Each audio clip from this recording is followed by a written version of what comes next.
Hello guys, അങ്ങനെ യാത്ര പറഞ്ഞ് വീട്ടിൽ നിന്ന് ഇറങ്ങി 4 ദിവസത്തെ ലീവൊക്കെ പെട്ടെന്ന് തീർന്ന പോലെയായി. അങ്ങനെ എന്തായാലും ഇച്ചിരി ദൂരം ഞങ്ങൾക്ക് നടക്കാനുണ്ട്.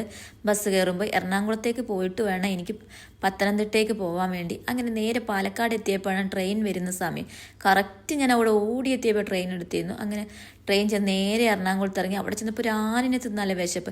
നേരെ അങ്ങനെ അൽഫാമൊക്കെ കഴിച്ച് നേരെ ഞാൻ തിരിച്ച് 1-2 ഡ്രസ്സ് എടുക്കാണ്ടായിരുന്നു. അതെല്ലാം കഴിഞ്ഞ് തിരിച്ച് എറണാകുളത്ത് ഹോസ്പിറ്റലിൽ എത്തിയപ്പോഴാണ് അവിടെ നല്ല ഡ്യൂട്ടിയിലായിരുന്നു അവരെല്ലാവരും കൂടെ. അങ്ങനെ ഡോക്ടറൊക്കെ പരിചയപ്പെട്ടു. ഡോക്ടർ നൈബി എന്നാണ് ഡോക്ടറുടെ പേര്. അങ്ങനെ ഡോക്ടറിൻ്റെ ചിലവായിരുന്നു അന്ന് ഞാൻ ചെന്നന്ന്. അങ്ങനെ എല്ലാവരെയും കൂട്ടി സാറ് പുറത്തൊക്കെ പോയി ഫുഡൊക്കെ വാങ്ങിച്ചെന്നു.